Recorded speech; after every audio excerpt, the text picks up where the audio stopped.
Tonight's courtroom is packed with tension, emotion, and decisions that will change lives forever. In this powerful episode, we witness two young defendants standing before a judge, both facing serious felony charges, both at major turning points in their lives. First, a 21-year-old man is accused of assaulting his pregnant girlfriend.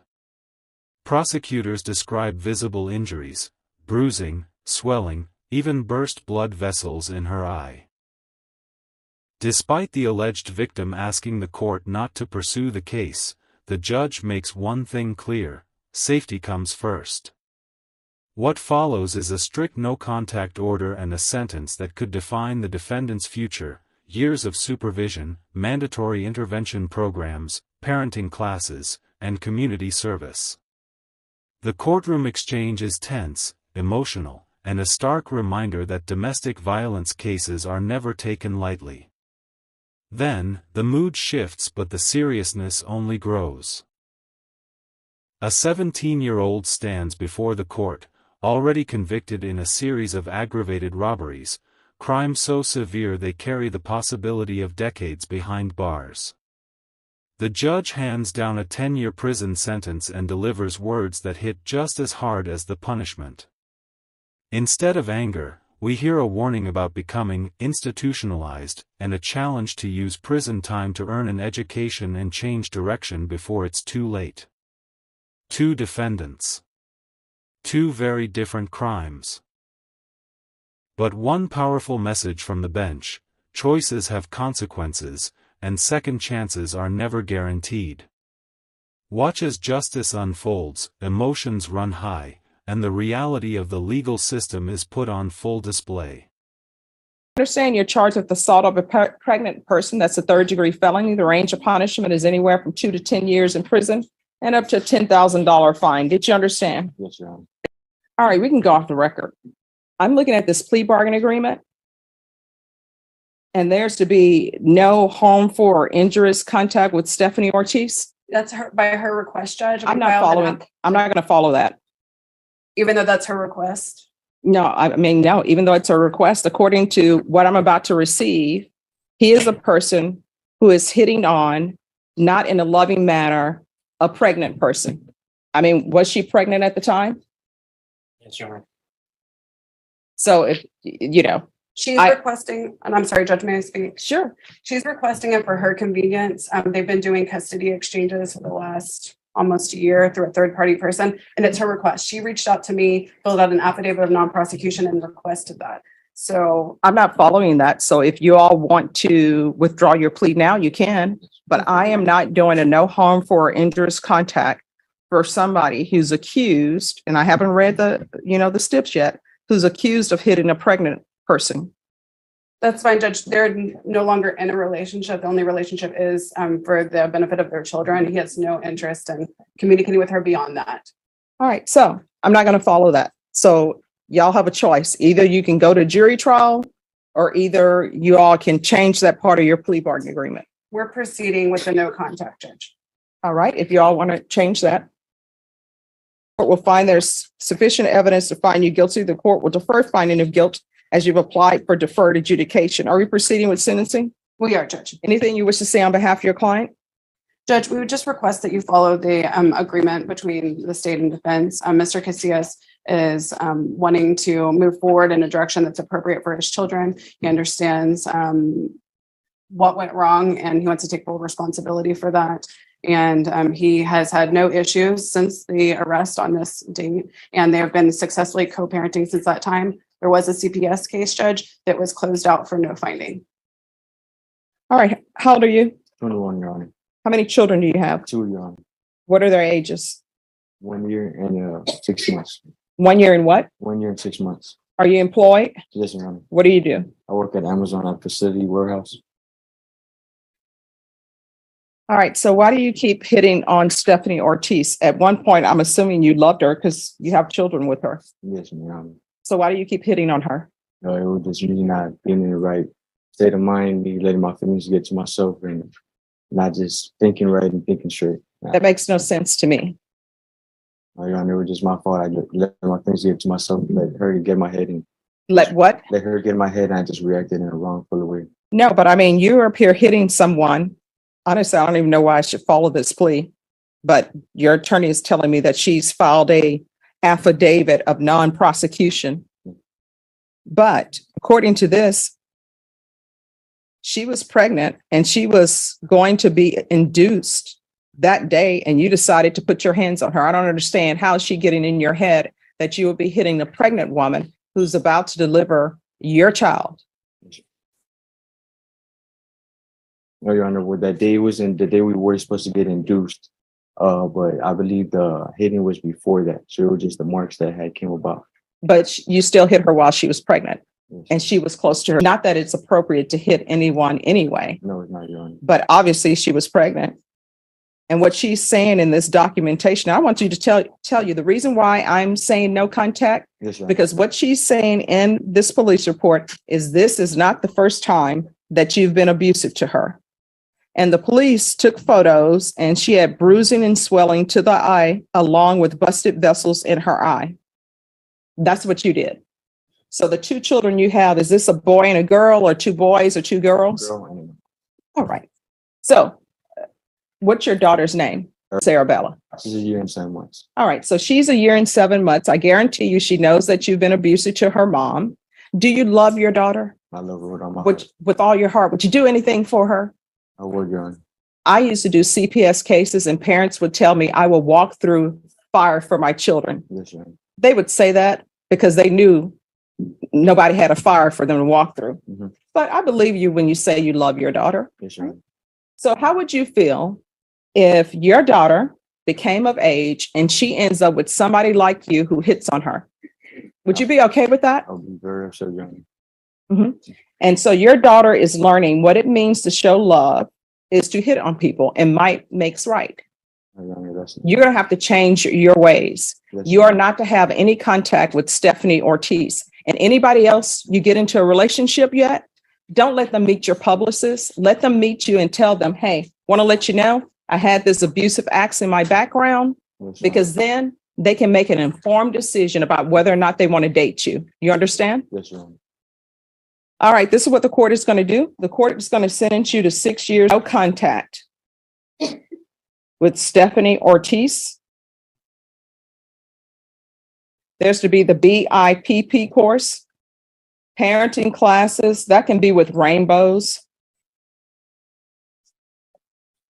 There's to be 200 hours of community service restitution. That will be waived once he completes parenting classes. Regular reporting by Zoom or in person. Regular UAs. If you're drug tested today, what are the results going to be? Positive, Your Honor. And what are you going to be positive for? I mean, no, negative, Your Honor. Negative? Okay. So you haven't used anything. No, I think Amazon drug tests, do yes, they yes, not? yes, I'm done, Judge. Yes, ma'am. All right, there's to be regular UAs. I'm going to want field visits one time every 3 months. Proof of employment within 15 days.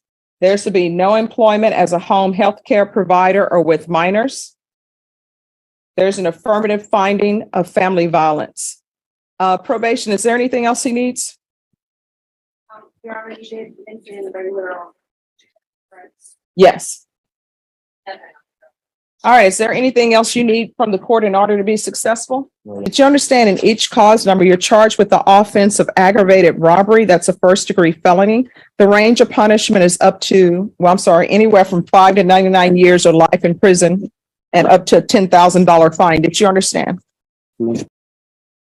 After reviewing states exhibits 1 and attachments in each cause number, the court will find there is sufficient evidence to find you guilty, and the court will find you guilty. Are you proceeding with sentencing? Yes, Judge, but ask to waive PSI. Anything you wish to say on behalf of your client? Just ask you follow the plea bargain here. All right. And the cause number ending in 2528, the court will find you guilty, sentence you to 5 years in the prison, give you credit for any time served. There's an affirmative finding of deadly weapon. This will run concurrent with 2023 CR 2529. Taking consideration 2023 CR 2621, 2527, 699, 185, and 184. There's to be restitution, if any, to Isaac Cervantes, Cameron Carroll, Kyle Sutherland, and Stephanie Lefevre, and also no contact with any of those parties. And then in cause number ending in 2529, court is finding you guilty, sentence you to 5 years in the time served, concurrent with 2023 CR 2528, taking consideration 2023 CR 2621, 2527, County Court Cause number 699185184, no contact and restitution to the following: Isaac Cervantes, Cameron Carroll, Kyle Sutherland, and Stephanie Lefevre. I'm pronouncing that name all sorts of ways. I apologize to Stephanie. All right. Did you review the document entitled Trial Court Certification of Defendants' Rights to Appeal with your attorney? Did you understand it and did you sign it? Yes, ma'am. All right. Because this is a plea bargain agreement, because I followed your plea bargain agreement, and because you waived your right to appeal, you do not have the court's permission to appeal. Do you understand? Yes, ma'am. Because this is a felony conviction, you're not allowed to own or possess any weapons or ammunition. If you have a question over what a weapon or ammunition is, you need to speak to an attorney. Do you understand? Yes, ma'am. All right, we're off the record. How old are you? 17. You're 17 and you're doing this foolishness. If you want things, you got to get a job so you can have things. You understand? Yes, ma'am. For a 17-year-old, you've chosen a hard road for yourself because you're going to prison, 17. And you're going to be in prison with a bunch of people who are there for murders and other things. When you go to prison, don't become institutionalized. You're 17, you still have a chance to make something out of yourself and do better in your life. So keep your head down and do your time and try to improve yourself. You could even take college classes while you're at the prison. And if you dropped out of school and don't have your high school diploma, you can get your high school diploma while you're there. So don't come out of prison having just wasted time, okay? All right, good luck to you. Thank you, Judge. May I be excused? Yes. This courtroom session captures two moments where young lives collide with serious consequences, and every word from the bench carries weight.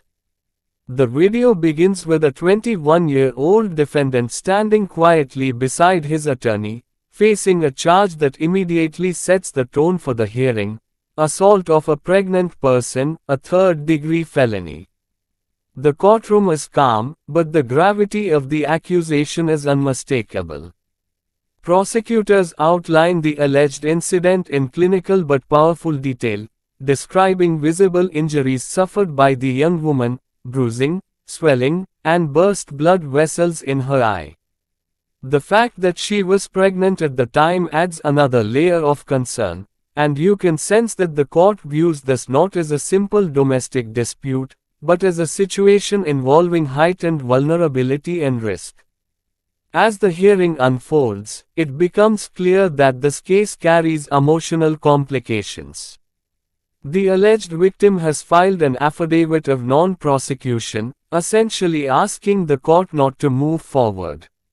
Situations like this are not uncommon in domestic violence cases, where emotions, relationships, and fear can all influence decisions outside the courtroom.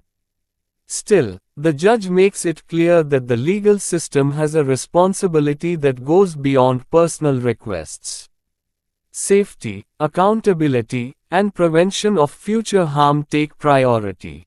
The defense attorney attempts to soften the conditions of release, requesting a no harmful contact order instead of a full no contact restriction. It's a subtle but important difference, one that would allow communication as long as it wasn't threatening. The judge pauses, considers the request, and then firmly rejects it. His reasoning is direct and unwavering. When violence is alleged, especially involving a pregnant victim, the court will not gamble with someone's safety. A strict no contact order is imposed. The defendant is told plainly that any violation could land him in jail immediately. There's a noticeable shift in the defendant's posture as the seriousness of the restrictions sinks in. What might have seemed at first like a routine hearing now clearly carries long-term consequences. The judge then turns to sentencing, and the room grows even quieter. Instead of prison time, at least for now, the defendant receives 6 years of deferred adjudication probation. The term may sound like leniency, but the judge explains that it comes with a heavy burden. Deferred adjudication means that if the defendant successfully completes every condition, he can avoid a formal conviction. But if he fails, the court can impose the full prison sentence later. It's both an opportunity and a warning. The conditions are strict and designed to address behavior, not just punishment. He must complete a battering intervention and prevention program, a structured course aimed at confronting abusive patterns and teaching nonviolent conflict resolution. He is ordered to attend parenting classes, a decision that reflects the court's concern about the responsibilities that come with bringing a child into the world. On top of that, he must perform 200 hours of community service, giving time back to the community as part of his rehabilitation. The judge speaks directly to the young man, his tone firm but measured. He explains that probation is not freedom, it's supervision, structure, and accountability. Every appointment, every class, every check-in will matter. One mistake could erase the second chance. The message is unmistakable. The court is offering a path away from prison, but it will require discipline and real change. As the first defendant is led away to complete paperwork and processing, the courtroom prepares for the next case. The atmosphere shifts from tense and emotional to heavy and final. A 17-year-old defendant now stands before the bench. He looks young, almost out of place in such a serious setting, but the charges he faces are among the most severe in criminal law: aggravated robbery, a first-degree felony. Prosecutors explain that these crimes involved threats, fear, and the presence of a weapon. The potential punishment range is staggering: 5 to 99 years in prison. The judge reviews the plea agreement and the facts of the case. There's no dramatic outburst, no heated argument. Instead, the weight of the situation comes from the quiet understanding that a teenager's future is about to be reshaped inside a prison system. Judge Boyd announces the sentence: 10 years in prison, structured as 2 5-year sentences to run concurrently.